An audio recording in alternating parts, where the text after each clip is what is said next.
Hello students, welcome to our lesson 18 subject verb agreement. So in this lesson we will learn the basics of subject verb agreement. Okay, subject verb agreement.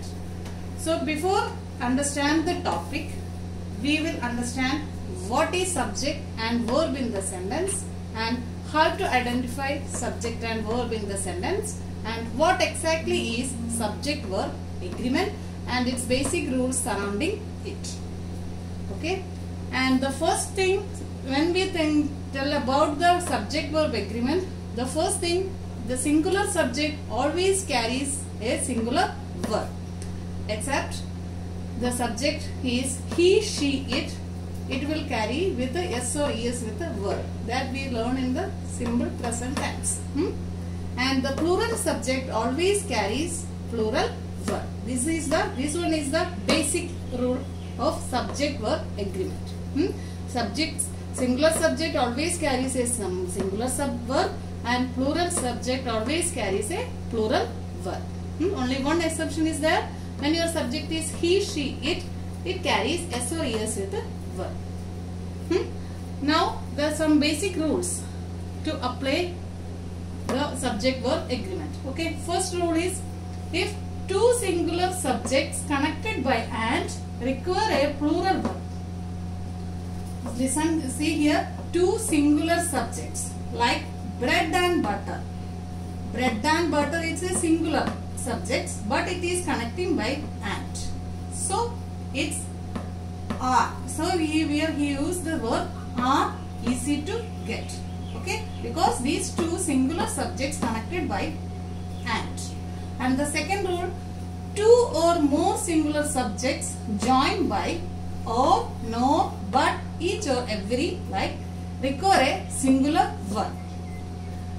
Example, each member and each friend means single. Okay, each member and each friend means when we take each member and each member from a group, each member means singular.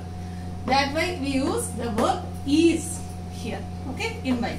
And the third rule, if two singular nouns are joined with and to express something about a person, thing or expression, then singular verb.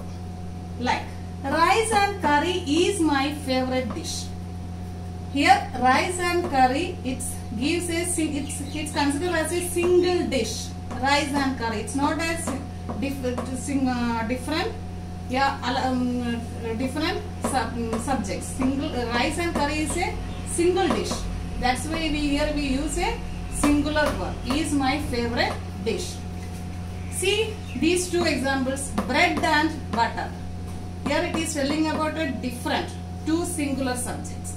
The same way, if I say I have a shirt red and blue, and I have a shirt red and blue, that means first sentence I am telling about a shirt that having two colors, red and blue, and the second sentence I am telling about two different shirts.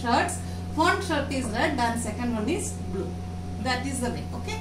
And next, fourth rule, if two nouns or pronouns are joined with any phrase means as well as but also, that way verb will go with the first part. The verb will go with the, if two subjects are connected with these phrases, verb always go with according to the first part. See the example, she together with her friends is visiting.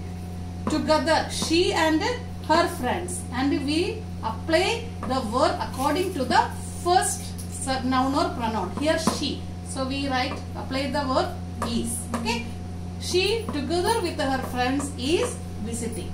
And the last one, if two noun or pronoun joined by not only but also neither nor, the verb always follow its nearest subject. If two nouns or pronouns joined by these conjunctions, we will go with the verb will go with the nearest subject. Means neither you nor I. So we have to be put the verb according to the nearest one. Which one is the nearest one? Second one. I. So I always go with the am as a verb. So I am going to see cinema. So I hope you understood the topic. So once go through with all rules and go through with our lesson and try to solve back exercise given in the book. Thank you. Have a nice day.